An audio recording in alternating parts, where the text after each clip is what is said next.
a Mississippi Gamer Society Board Time Things production.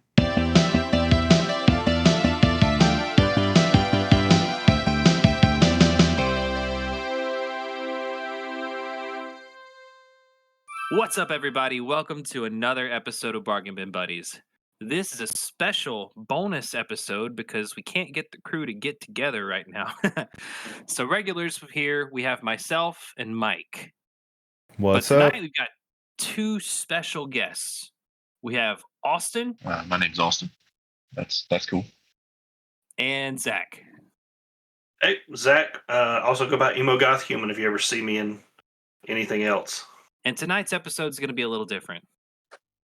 Instead of spinning the almighty wheel and choosing a game that costs $5 or less, the Steam Summer Sale is going on, so we thought it'd be fun to build a roster of games, and at the end have you guys decide which one of us picks the best 3 games that are less than $5 a piece.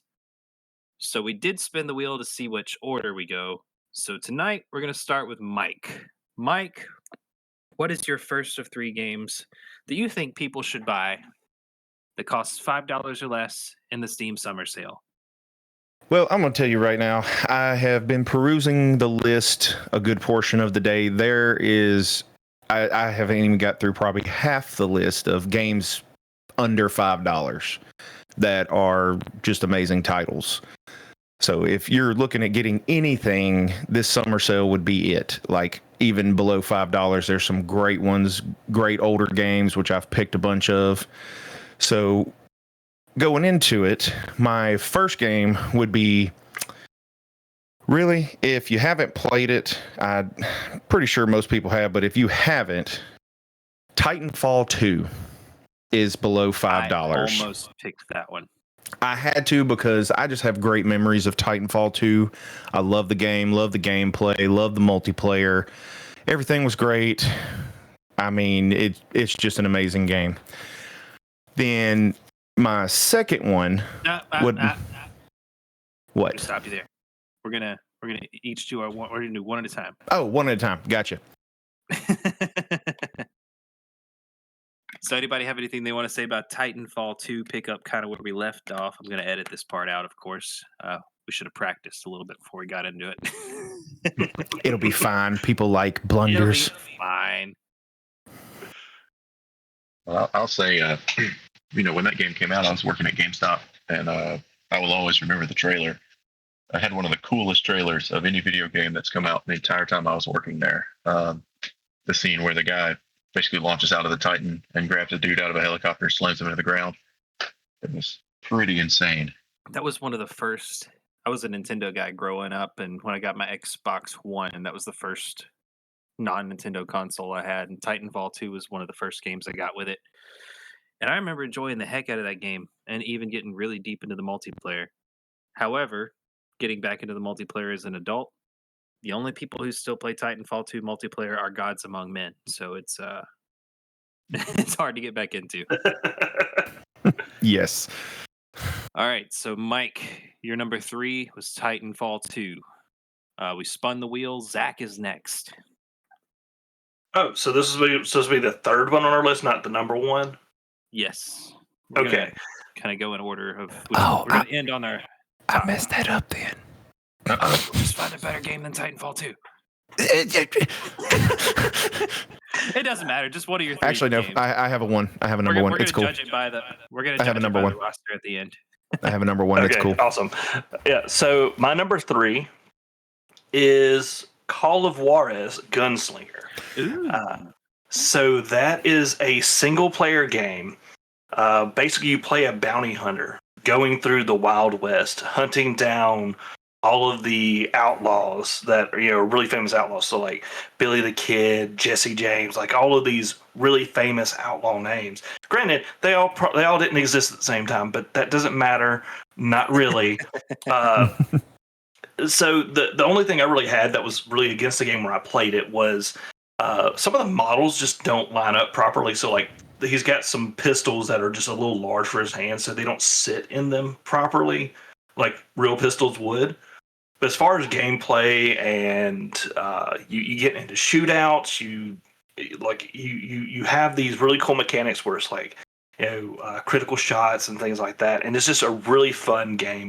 But the kind of the old west shootout style game is not one that I see a whole lot, and I really enjoyed when I played it. And it is currently $2.99, so definitely worth the under $3.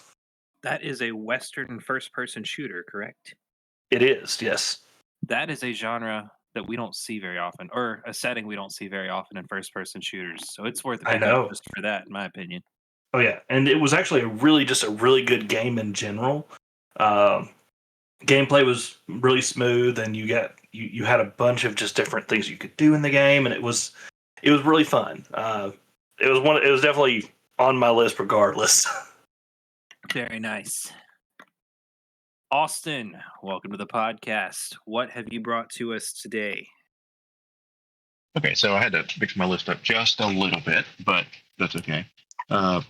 So my first game is a game called Super Life RPG. It's somewhat obscure, but if anybody remembers, I don't know how long ago this would have been for you guys, but an old Flash game maker, back when that was a thing, Armor Games, made a game called Stick RPG. Familiar with what that is? Mhm, I played a lot yes. of that. So if you know what that is and you don't know what this is, you're welcome. Super Life RPG is an incredibly expansive version of that game. It's not the same game, obviously, but it's made in that same spirit. And you can kind of go through and you get different jobs and you do different things. And I think like as you kind of go through, you get promotions and jobs and you advance in the career. Eventually you go buy a new house, pay rent, move out of your parents' house, that kind of thing. And eventually, I admit I haven't beaten it all. There's probably 40 or 50 hours worth of content in it. But ultimately, I believe you get into real estate and stocks and buy everything out. Like it basically goes from you're working at a fast food station living with your parents to basically owning everything around you. And it is just extensive, and it really doesn't take itself super serious. There's a whole separate section where you go to back to your grandfather's house that taught you, kind of raised you as a kid, and their whole economy crashed because somebody planted a money tree, and so now money means nothing, and everyone trades in corn. So you start completely over, and you have to do everything basically all again in a separate place. It's a super interesting game. And at $5, it's a complete steal. Well, all That right. sounds pretty I nice. guess I did have a lot of fun with Stick RPG. I'll have to check this one out. But my first game of the night is going to be one that I got shortly after I built my computer because, let's see, it was $5 when I got it then, and I think it might be the same price now. Nope, it is currently $2.99. That is a game called Mad Max. I was super into the movie, I think it was 2013, 2014 Mad Max, Gerard Butler. No, it wasn't Gerard Butler, was it? No. What's his That name? was Tom Hardy. Wasn't Tom it? Hardy, yes. I almost said Tom Holland. How did I get those two mixed up? Oh my gosh. I can see man. it. I can see getting them mixed up. Anyways, I really liked that movie, and the game was only $5. I had just built a computer, and I was curious. This game surprised me. The combat's a lot like the Arkham Knight games, the Batman games. But what really, really set this game apart was the freaking vehicle combat.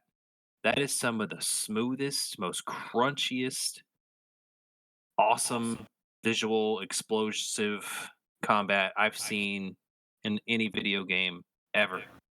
And the way you can customize and continue upgrading your car all the way up to the very end of the game. And even doing end game stuff just to max out your car because it's fun. It's a game that I keep coming back to. It's just a really good game. You'd think being set in a big, empty, waterless desert world that there wouldn't be a lot to explore, but it'll surprise you. There's lots of gas towns and caves and stuff that you can go through, finding different pickups and doing different challenges. And it does suffer from a lot of the open world stuff that we kind of got tired of in games like Far Cry and Assassin's Creed, but going in and collecting everything if you want to 100% it. But the game is solid enough that it actually makes it fun to go and do those things. So yeah, my first game of the night is Mad Max. Solid. Sounds like a solid choice. Mm-hmm. And now we're back to Mike. What is your second game of the night? Okay, second game. Let's see.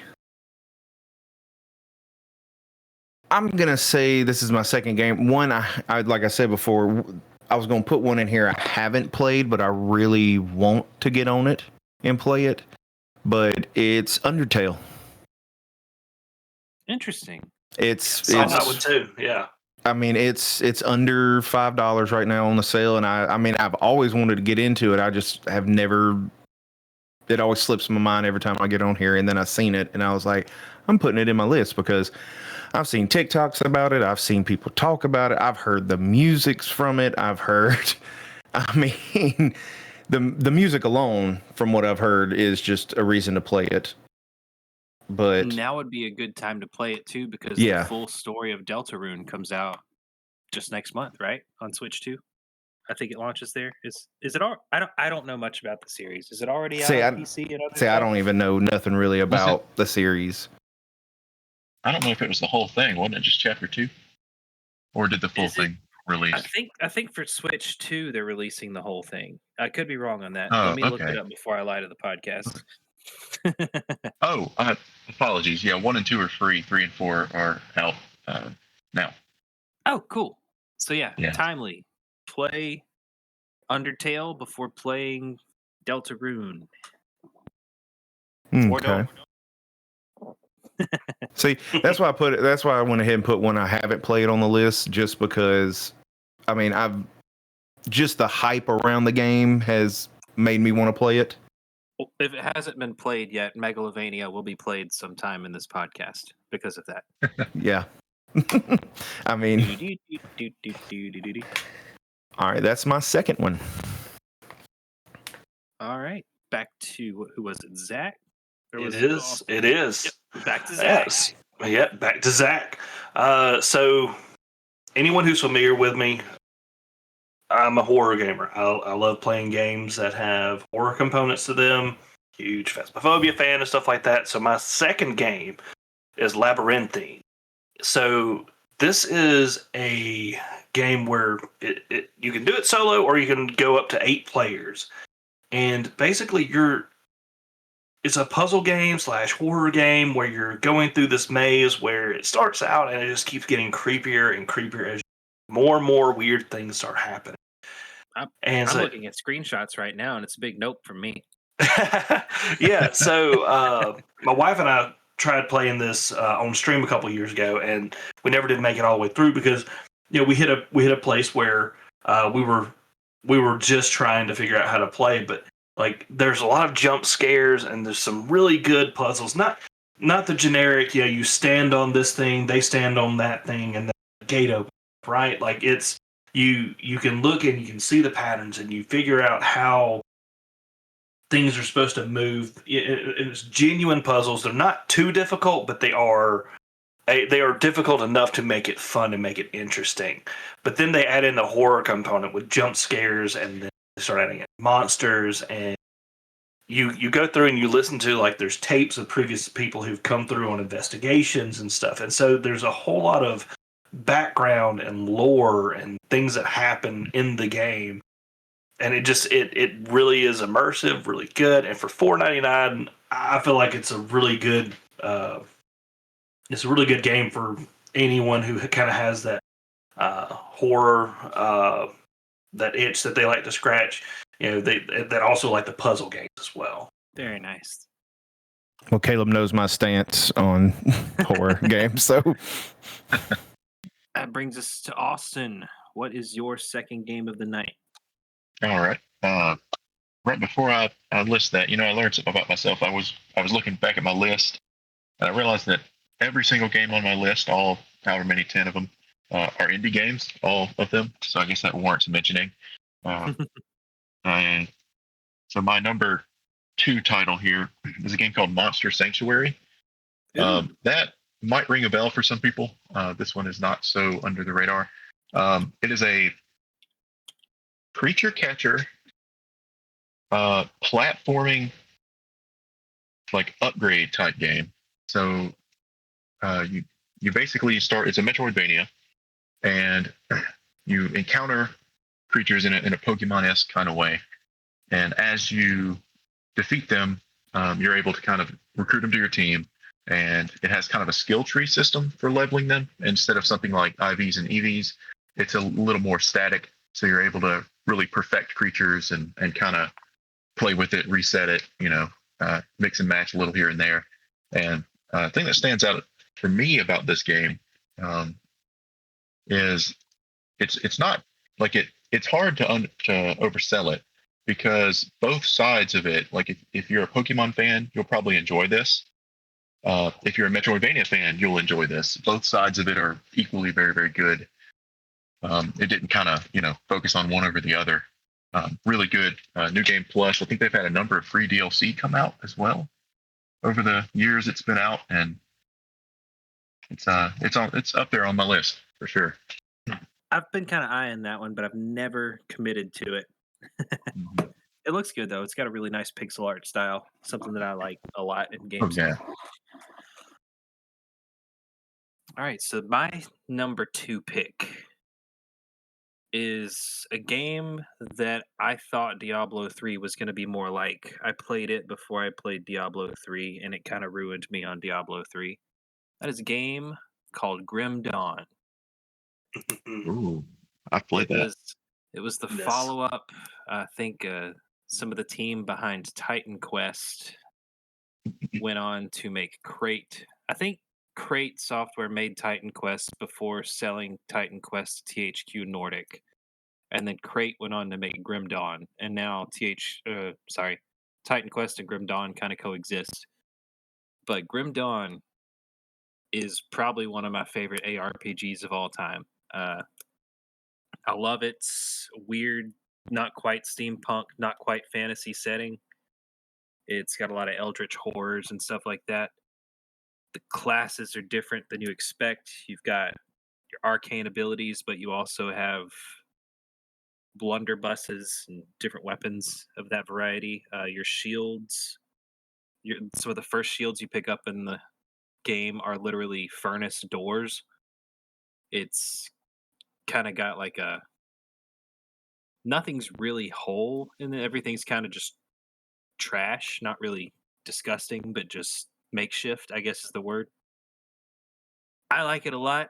It's got really good dungeons, power-ups, systems, and the co-op is amazing. I think you can play, I don't know if it's 4 or 6 people, but it's really good. It's currently $4.99 and definitely worth your time if you want something to scratch that Diablo itch and haven't played it yet.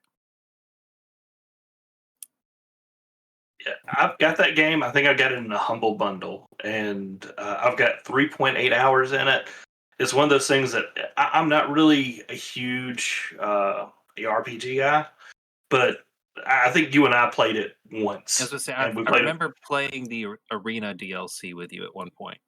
Yeah, so like we played for like 4 hours, and then I just never played it again because it's one of those things that I never think of me wanting to play myself. But it was it was really fun, really engaging, and normally I kind of burn out on that very, very quickly. So it was very interesting to have one that I would sit down for not more than like 20 minutes to play, but like 4 hours, and then if we had continued to play it, there would probably be a lot more time logged on it. But again, I just kind of forgot about it. And as soon as you said it, I was like, oh, that was a good game. That was really fun. And it's one of those games where the main story is serviceable, but it's an ARPG like Diablo. It's the end game where the meat potatoes comes in. Yeah. I accidentally stumbled upon one of the secret quests. There's no quest markers or anything like that, and just got annihilated. And I thought, okay, I'm just gonna go level up 10 times, come back, and steamroll this guy. It scaled with me, and I have not beat the thing yet. It is insane. Wow. But yeah, not every. I don't think everything scales with you. I think it's certain things in the game, but it does a really good job of staying challenging if you play it on the normal or harder difficulties. But that's my number 2 pick. Solid. And we're back to Mike. What is? Would you like to say an honorable mention before going into detail with your number 1, or do you just want to jump into your number 1? You know what? I'll do an honorable mention. Okay. I'm gonna go ahead and honorable mention just because they're always fun games. I mean, there's tons to do in them, but I mean, most of the Lego games are on sale for under $5. Lego games are so fun, and I had never played one until I was an adult. Yeah, like honestly, I mean, you had the Star Wars, the Indiana Jones. I mean, they're all like most of them are on sale. But those are honorable mention because you can't go wrong with them. They're good games. They're fun. They're, especially for people who like to collect and do like, you know, achievement hunting and stuff like that. Like those games are, you couldn't ask for more because it's just so much to collect and get. Completely agree. They're all couch co-ops. They're an easy pick up and play with your kids or spouse or significant other or whatever. Yeah, and I mean, it's not a big deal just to drop in while someone's playing. It's not a whole thing. You just drop in. So that's my honorable mention, I would say. But on to my number 1 pick, and this one's back in 2011. This one was released. I played it a lot, or like recently than that, but Alice the Madness Returns. Ooh. And the whole thing is it's about Alice in Wonderland. It's Alice. But this is American McGee Alice. So this is a very dark, twisted Alice. And it's all about mental disability, like mental problems, and a lot of it's going off of like what's playing off in her head. And it's dark, twisted, but it's like a platformer, little touch of RPG because you get weapons and stuff you can upgrade and do, and puzzle based. Like there's some puzzles to figure out here and there. Nothing too hard, but this one just has a special place because I was like in a real big game funk. You know, you get a game and you play a little bit and you seem to can't finish any game. And it just goes, you just leave it. And this one I started and I couldn't put it down. Like I played it all the way through, and they were supposed to come out with a third one, but that has gotten nixed so far. I think, actually, I'm not sure, but I think it had to do with a big name studio halted them from doing it. And I'm not going to say the name because I'm not 100% sure at the moment. So I'm not going to point names, like give names if I don't absolutely know that's the truth. But this is the second one in his series, though. The first one was just called American McGee's Alice. And right now, unless you can find it somehow in a physical form, like you have to scour the internet just to find it to download it. Like there's no way to just, sail the seas. Well, I mean, there's, I think it got remastered and released on a website for you just a free to play download. Okay. But it's still hard to find. And I mean, it's really good. Like, I mean, if you just had time to throw a game on and do it, it's really fun. Like it just holds a special place for me now, but that's my number 1. All right, Zach, what is your final honorable mention and then final game of the night? Yeah, so my honorable mention, it was really hard to leave this one out because I have so many hours playing it. Left 4 Dead 2 is on sale for $1.99. I was so close to putting that on the list too. Oh my lord, I was so close to putting it on there, but I couldn't because there were just so many games that are really good that Left 4 Dead 2 is one that a lot of played. So I felt like it was kind of less meant for the list, but it was my honorable mention because even 10 years later, I can get 3 of my friends, drop into Left 4 Dead 2, start from the beginning, and just play through the whole story. I know my way through all the maps. I know all the things that are going to happen. I know where all these things are. But, like, whenever the horde starts coming after you, whenever you're down on your health, you're down on your ammo, and you're about to hit the safe room, and you hear the horde, like them coming at you. I mean, that still spins up my heart. Like, I mean, I start, breathing really hard and going, I'm the one that's actually running in this game. So Left 4 Dead 2 is definitely my honorable mention because it's even 10 years later, I'm still willing to play that at any given. Yeah, that's a very good honorable mention. So, my number one game, and this one I'm adding it because it's one of my favorite games. I think anyone who loves puzzle games will really like it. It's Hacknet. So it's the base game is $1.49, and the full version with the DLC is $3.85. I'm hearing no. No, because that's my number one. Yes. Oh, we got it. There's at least 2 of us. There's at least 2 of us. Yeah, so it's one of my favorite games ever to play, and the reason why it's one of my favorite, it combines puzzles with a terminal, and kind of like there are so many Easter eggs in this game because it's not just you play through the story. So the story is basically a deceased hacker is getting you to finish out their mission. It's very sandboxed, so you can do a lot of stuff, but there are very detailed rules to how you handle things. So there's very specific ways in which you hack things. So you've got this very specific way that you can sandbox it, but you can play through it so many different ways. There's so many like text files and documents and things that you can just pull all this additional background and additional like just random stories out of it. And it's so good.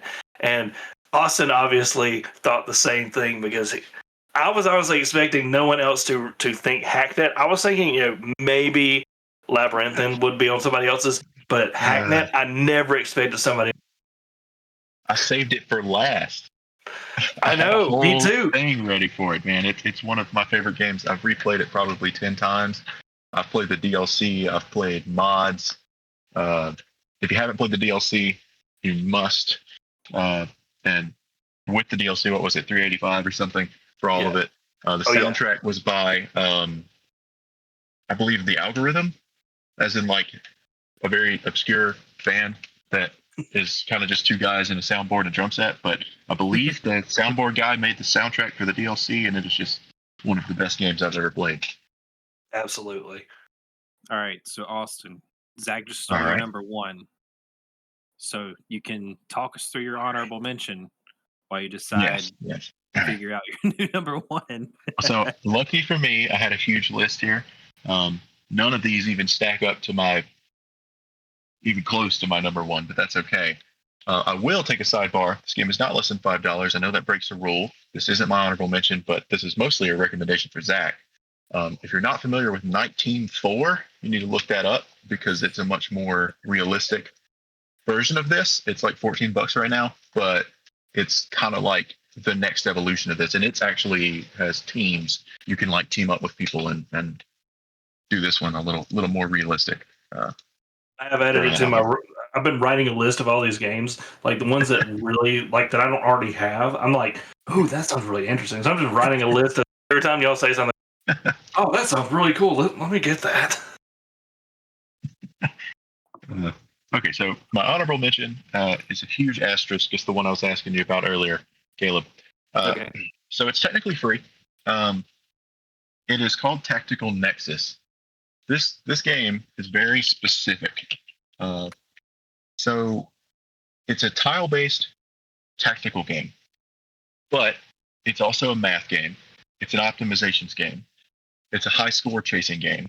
So the idea is that you're dropped into these maps, and it's always static. Everything exactly where it will always be. Every enemy will do X amount of damage, and you know what that is beforehand. And you go from the beginning to the end of the stage. And at first, it's really easy to get to the end.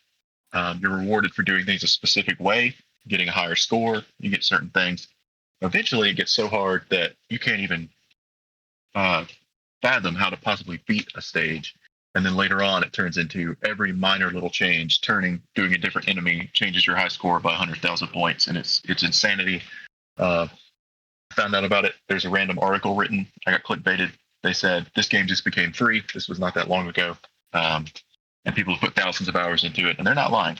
I put, I believe, about 30 hours, 40 hours into it, and I'm maybe beaten 7 stages, and there's about 42 in the base game. That's not really a Simmercell thing. It's also a game, I believe, developed by 1 or 2 people in, I think it's Chinese or Japanese. They don't ever put it on sale ever. They never will. So, but it's free now. Okay, so my actual game that I now have to pull out of an orifice is. Please don't ever worry like that again. No, I will. I will do it right now. I love it so much.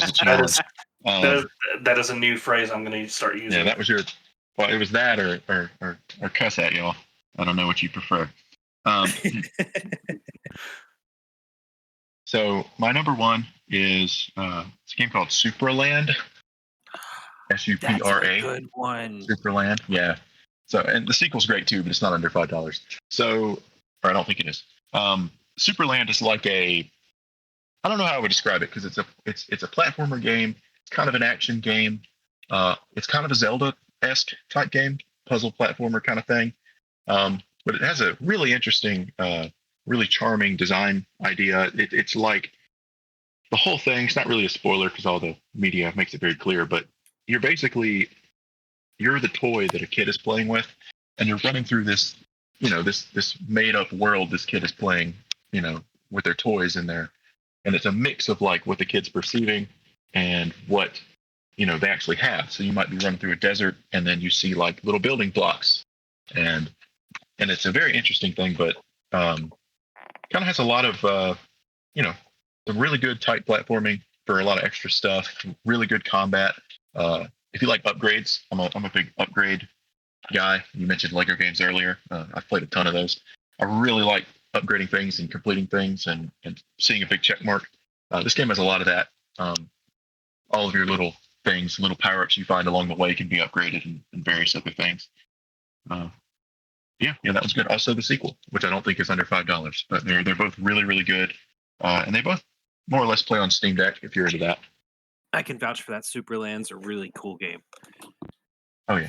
But I am going to say that even though he stole it from me, my number one is Hacknet. I'm doubling down on him. So that he has the best game. So yeah, no, that's definitely it. I've gone back, played it again and again. I did not realize it had DLC until I was looking for it today, and I was like, "Oh, this is gonna be my day tomorrow."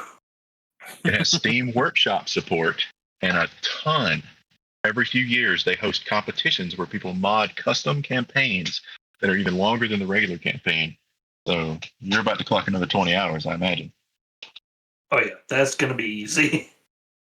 Yeah. All right, so I guess it's down to me. For my honorable mention, this game is a game that I think everyone should have played, and if they have not yet, you've been living under a rock. It was originally kind of shrugged off as 2D Minecraft, but people eventually came to see it for what it was, and that is Terraria. Or do you guys say Terraria? I don't think I've ever heard the game said out loud.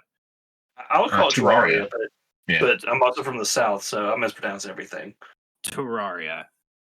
While on the surface it looks like a 2D Minecraft, this game is something special. The building kind of plays second fiddle to the deep exploration and secret finding and weapon play, and there's just lots to do. And this is another game that is just top tier to play with a couple friends. And if you haven't played it yet, it's currently $4.99.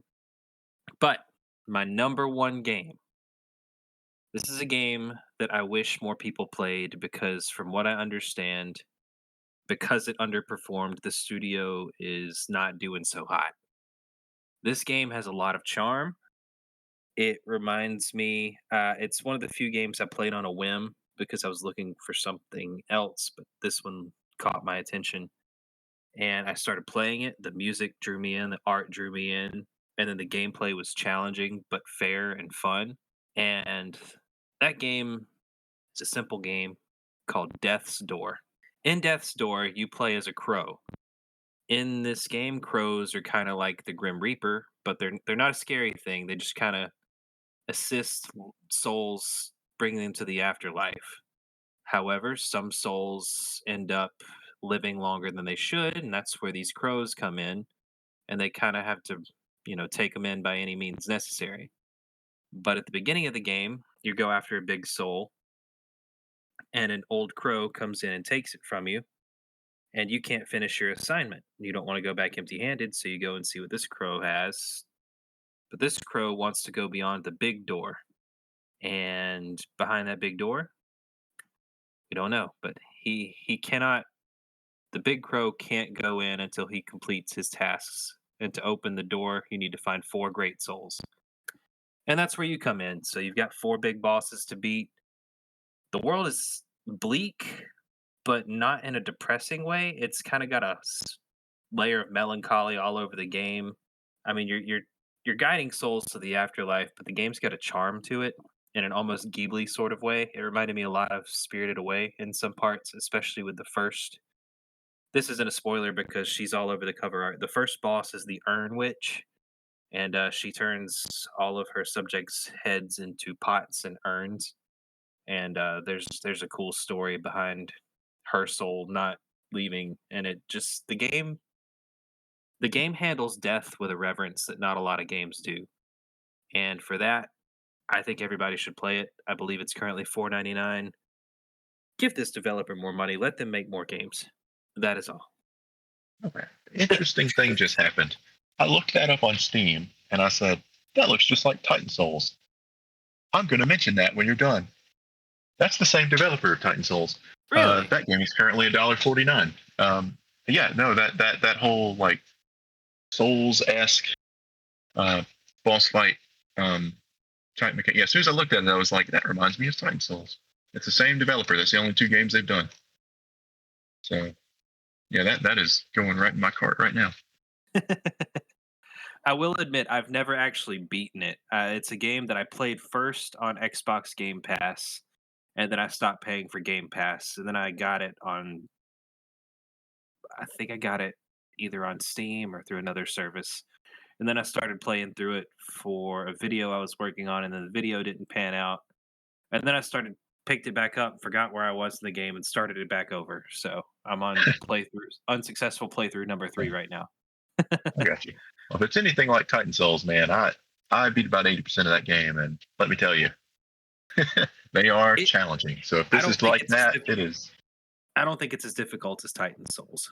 Okay. It may change near the end because I haven't gotten there, but this game seems fair. There are upgrades to health and attack and all that.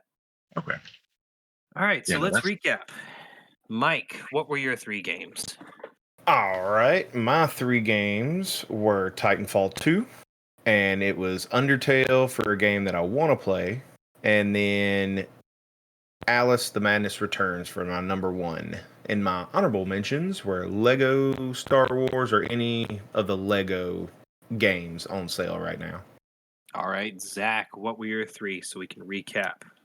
Yeah, so for number 3 had Call of Juarez Gunslinger, the first-person shooter Western game. Number 2 was Labyrinthine, the maze horror puzzle game. My honorable mention was Left 4 Dead 2 because just outstanding game. And then my number 1 was Hacknet, which drew a little bit of fire from Austin because it was also his number 1. Can't be angry because you have good taste. I have to Exactly. hold my judgment. All right, and Austin, let's recap your 3. Okay. My number 3 was Super Life RPG, the effective sequel to Stick RPG. My number 2 was Monster Sanctuary, that Pokemon-esque platformer Metroidvania. My honorable mention was Tactical Nexus, which is the very hard to describe tactical RPG, not really RPG. I don't know how I would describe it. A tactical high score game. And my number one was Superland with Hacknet in a little parentheses out beside it. Guys, I can't remember the first game I talked about. Oh, I know write 'em Mad down, Max. man. Mad Max. Ah, you're right, Mad Max. All right, so I Dang, forgot what I was Caleb. talking about. Dude, I could not remember for the life of me. I'm like, I know it wasn't Grim Dawn. That was my second one, but I could not think of it. All right. And to finish it off, my three were Mad Max, Grim Dawn, and Death's Door, with an honorable mention of Terraria. So we're going to leave it up to the community for the tens of listeners that we have to vote who had the best lineup of games for this current Steam summer sale. So you've still got a week to go to buy these games. The summer sale is up July 10th. Mike, Austin, Zach, do you have any closing thoughts you'd like to tell the community? Any projects upcoming? Shout outs? Anything at all? Nothing really other than just looking through the Steam Summer Sale this year. I was really impressed with the number of games that were just not just in the $5 range, but all overall. There were just some massive titles that have just huge discounts. Games that I've played for years that I bought at the full price, and now they're $10 or $5, and it's just a huge list of titles. I think we might actually be in a gaming renaissance right now. I think developers are finally catching up to our current gen systems and are finally putting out the games they should have put out 3 or 4 years ago. Indie games are taking off, becoming easier to make, bigger and better. They're not afraid to take as many risks, and that's starting to show in the market. The big dogs are starting to have to scale it back, and the small fries are able to compete. We are in an interesting spot in gaming right now, and I kind of dig it. When you know it, and you hate to see it because you know it was probably somebody's favorite game, but you love to see it when these big AAA or quadruple A, depending on who you are, you see some of these games come out and flop, and it's like, I mean, you know, us the gamers, we see what's popular right now. We see what people are enjoying playing, and we know, you know what I mean. So something has to change. So it can only be positive, I think. Yeah. Yeah, I was saying, like, kind of going off what you were saying, and everybody's saying, like, the gaming renaissance and stuff like that. Right now, we're getting games now that should have been years ago, at least a few years ago, should have been popping up like crazy. But at least we're getting them now. And like Autumn Ray, awesome. Austin. There we go. I just say I Austin like it every when you time. guess. Atum Raha. Okay. Sound like Hank Hill. Dermot Barber. But pretty much like these, like saying too, these AAA studios games are coming out, and it does. You want them to realize we're not just going to keep taking gamers aren't going to keep taking the same recycled garbage left and right. But at the same time, it's like, people are making those games or working on them, and they flop. It's on them more than it is the actual big name company. But it's something, growing pains. Everything's growing right now, and we've got to go through the growing pains to get it gaming back to where it was years and years ago, where everything was just fun. Like, you played a game and had fun. It wasn't about, oh, when are they going to drop brand new content for this battle pass, or when are we going to get new skins, or when are we going to get this or that. It was like, no, they released the game, it worked, and it was fun. Yeah, there's always going to be a spot in the gaming environment, ecosystem, whatever, for things like Fortnite to exist, because that's basically just the new. It's like action figures for us 90s kids. You could play with your Wolverine and Batman together, and that's just the digital version of that. So that's always going to be popular.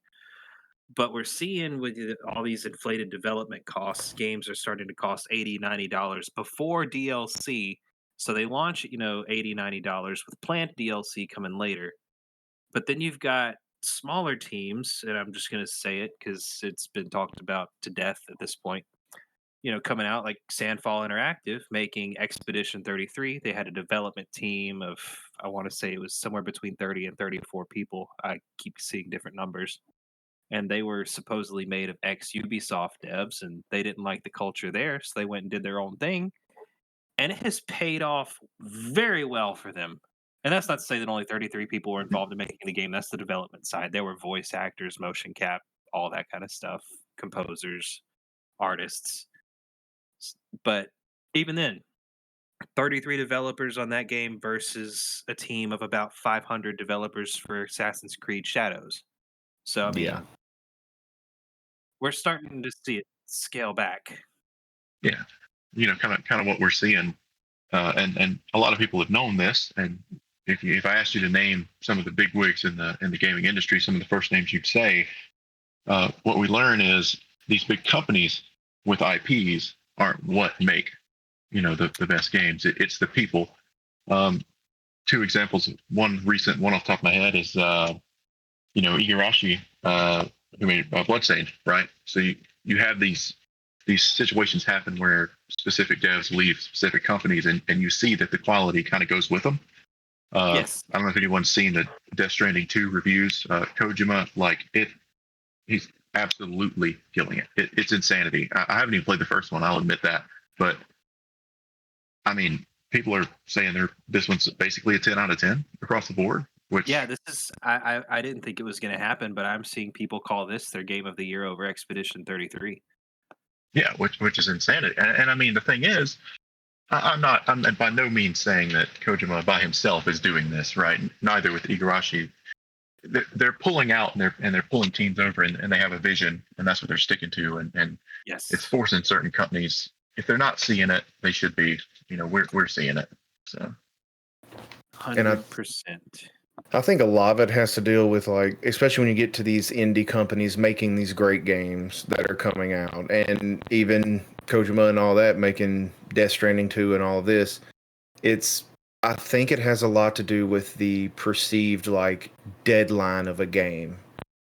Because it's like, oh, we need this game out by this day, and you've got to get it out. It don't matter if it's broke. It don't matter if it even starts. It's going to be released that day.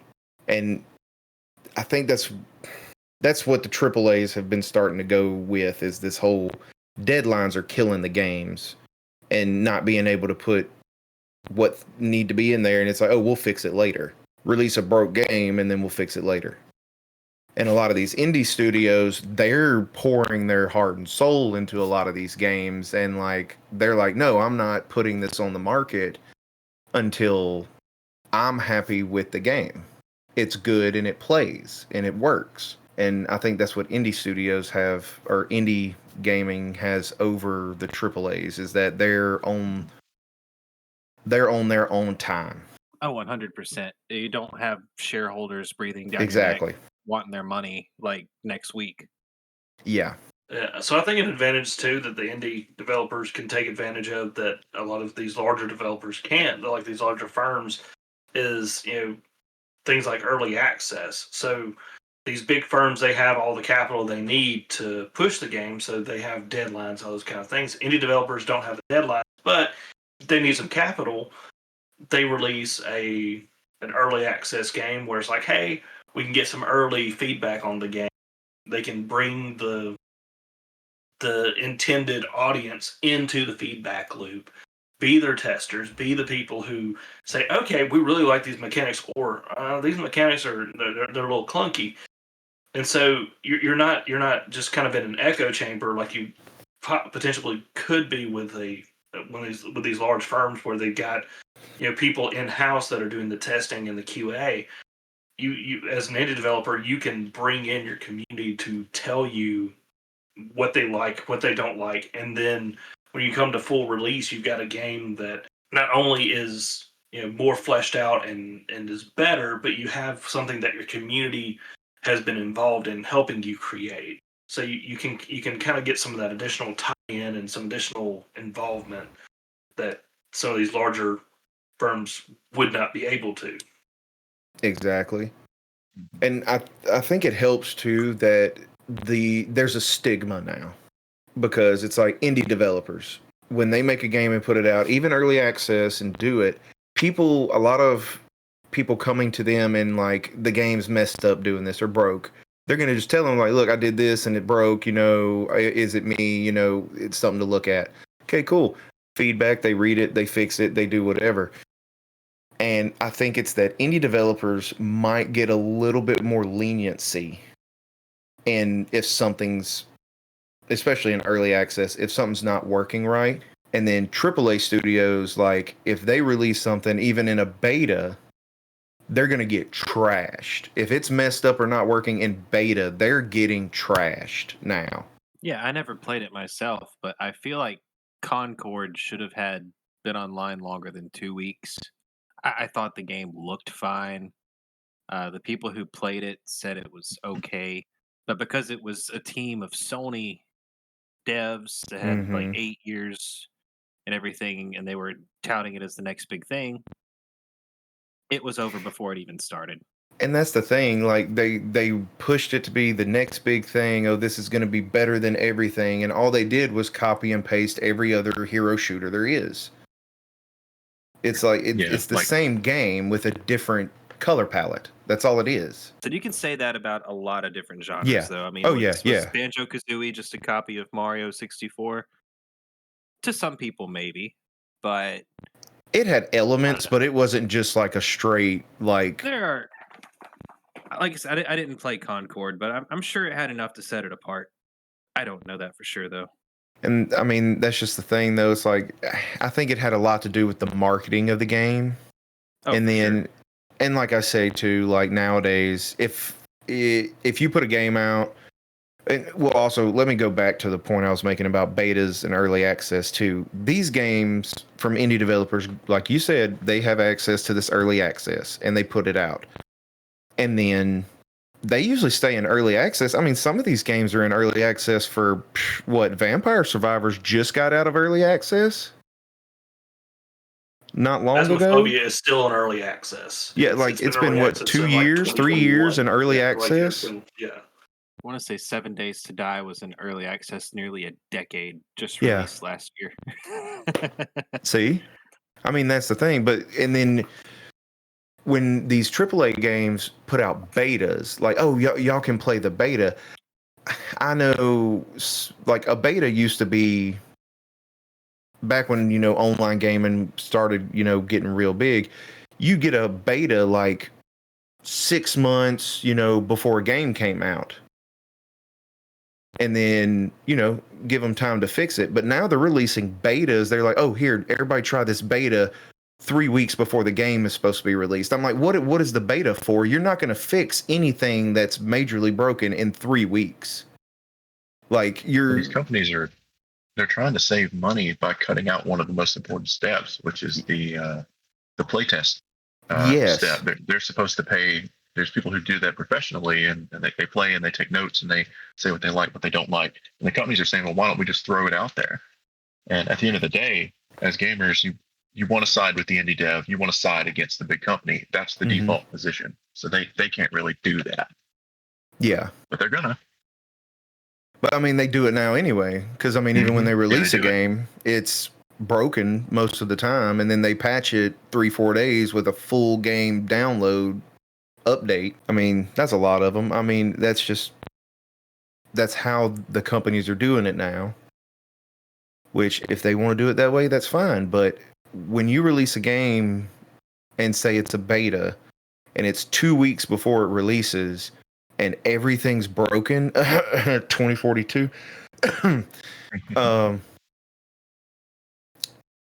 There's no time to fix it. And then people get in their head, oh, well, it's releasing in 2 weeks. Well, this is just a beta. Well, it is releasing in 2 weeks. No, I'm good. I'm just not going to play when they release it. But then the only way to get the beta now is if you buy the whole game. Pre-orders, baby. Yeah. So now they locked you in. I mean, you can still get refunds or whatever, but they kind of lock you in because a lot of people are like, well, if I've already paid for it, I'm at least going to play it. Yeah, and then that spikes their numbers for the first week. And they can say, "Oh, look at our player numbers. Oh, they were so sky high. Oh, da, da, and go off that." And then it's all about numbers. I mean, it's all about just numbers. That's what it's always been about. But all we can do as consumers is vote with our wallets what we want to see next. If we want to see change, we have to put our money elsewhere. Put it where you think it needs to be, not just what is always there. Exactly. And I'm going to cut it off there. You guys came for the Steam summer sale, and we ended up talking about the state of modern gaming economics. That's just You're how welcome. it goes. That's how it goes. I didn't have an after topic conversation plan, so this worked out great. Like I said, this is not your typical Bargain Bin Buddies episode. We'll probably have a couple more bonus episodes. The next one will probably be along more in the traditional realm. Zach, would you like to tell the people what game you have chosen as a special guest episode so that they can play along with us? Yes, so I have chosen Chained Together. I really like the premise of these co-op games where your party is stuck together. Not that you're competing or that you're trying to separate. You're having to be collaborative. I like the idea of those, like Pico Park and things like that. I like the idea of them. So I chose one that I thought was going to be kind of fun, and then immediately got, do you hate me from the group? So I don't hate you. I expect better of you. So we'll bring that out of you with Chain Together. That's that game that's only up with commitment shoes, right? Yes. Okay. And it is always $4.99 full price. So it may be on sale right now, but that one always qualifies for Bargain Bin Buddies. So, Bargain Bin Buddies. We play games that are $5 or less because everything's expensive right now, and you can still have fun on a budget. So get out there, play some cheap games. Let us know who you thought had the best roster, and we will see you in the next episode. That's it for us. Peace out.